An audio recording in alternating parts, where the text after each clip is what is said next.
Bonjour Stéphanie. Bonjour. Vous travaillez au cinéma Saint-André-des-Arts. Mhm. On va vous poser quelques questions concernant le cinéma et concernant le film Offline que vous avez donc visionné hier à la première. Alors première question, quels sont les critères de sélection des films que vous choisissez dans le cinéma Saint-André-des-Arts? D'accord. Et quels sont les objectifs Alors, je vais essayer de ne pas dire de bêtises. Déjà, il faut qu'il soit labellisé à réessai. Ça, c'est une chose, puisque c'est un cinéma interdit d'essai. Voilà, tous les films qui passent là sont labellisés. Ensuite, on a un programmateur pour les films généraux, enfin la programmation générale comme celle de Offline. On a un programmateur extérieur qui fait cette programmation. Et il a pour consigne de prendre des films au maximum qui ne soient pas projetés dans d'autres salles aux alentours déjà, et qui sont exploités un minimum ailleurs, et évidemment dont le sujet nous intéresse et sur lesquels on peut faire aussi des débats, inviter les réalisateurs, pouvoir faire vivre le film aussi ailleurs que sur l'écran, c'est-à-dire on essaye un maximum d'avoir des films avec des thèmes où il y a matière à débat. Ensuite, on a un autre cycle de films qui s'appelle les cycles découvertes. Ça, c'est des films en général qui sont autoproduits et qui sont là pour le coup nulle part ailleurs, puisque nous, en général, on distribue ces films-là. C'est des films qui n'ont pas été projetés nulle part. Et là, c'est un vrai pari sur ces petits films, entre guillemets, puisque là, on leur donne un coup de pouce en essayant de travailler vraiment avec le réalisateur, l'équipe de réalisation, pour que, justement, ces films vivent. Et ça, c'est des films qu'on programme en début de journée vers 13h. Voilà. Alors, quelle communication vous utilisez pour le cinéma Saint-André-des-Arts? Quel réseau de communication utilisez-vous? Alors, il y a les réseaux traditionnels qui sont Facebook, Twitter, ça,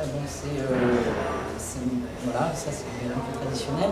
Après, nous, on a un fichier de spectateurs qui nous laisse leurs coordonnées. Et on a, je sais pas combien, peut-être 1000, quelque chose comme ça, spectateurs à qui on envoie toutes les semaines la programmation. Voilà. Ensuite, on est en direct avec le Pariscope, l'officiel du spectacle et Télérama. Donc ça, c'est toute la presse qui nous épaule pour diffuser les infos. Voilà. C'est un peu de la com traditionnelle. Enfin, on n'a pas des choses spécifiques à ici, à part ces adhérents qui nous laissent leurs coordonnées et à qui on envoie l'info par mail toutes les semaines. Alors concernant le film Offline de Peter Montsaer, vous l'avez vu donc, qu'est-ce que vous en avez pensé? Est-ce que le thème vous a plu? Est-ce que vous pensez que ça coïncide bien avec les films de votre cinéma? Alors oui, c'est pile dans... Enfin, disons que ce film-là est vraiment dans une cohérence de programmation ici, ça c'est évident. Alors ce que j'en ai pensé, c'est un peu difficile. Oui, alors le thème est vraiment intéressant. Enfin, c'est quelque chose.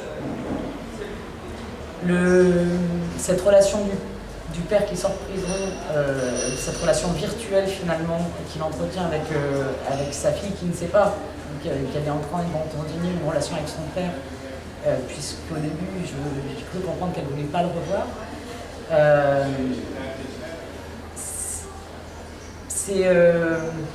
C'est assez troublant, parce que du coup, au début du film, moi je me suis dit, mais c'est un voyeur, enfin, on ne sait pas qu'il va communiquer avec sa fille au départ. Et là, je me suis dit, mince, une énième histoire sur des relations virtuelles, sexuelles, ou je ne sais quoi. Et ce qui devient intéressant, c'est qu'effectivement, il recherche une relation avec sa fille qui s'est coupée 7 ans avant, pendant qu'il était en prison, en fait.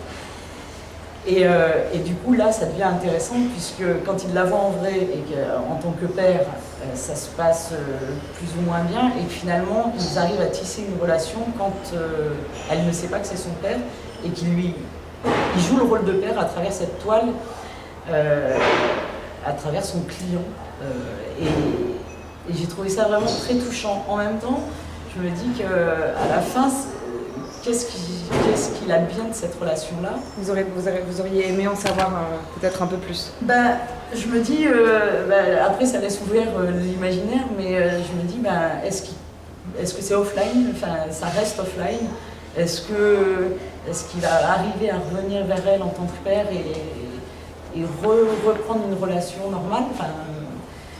Et ça, pour moi, ça a été un peu frustrant de me dire, ça coupe là et on ne sait pas. On ne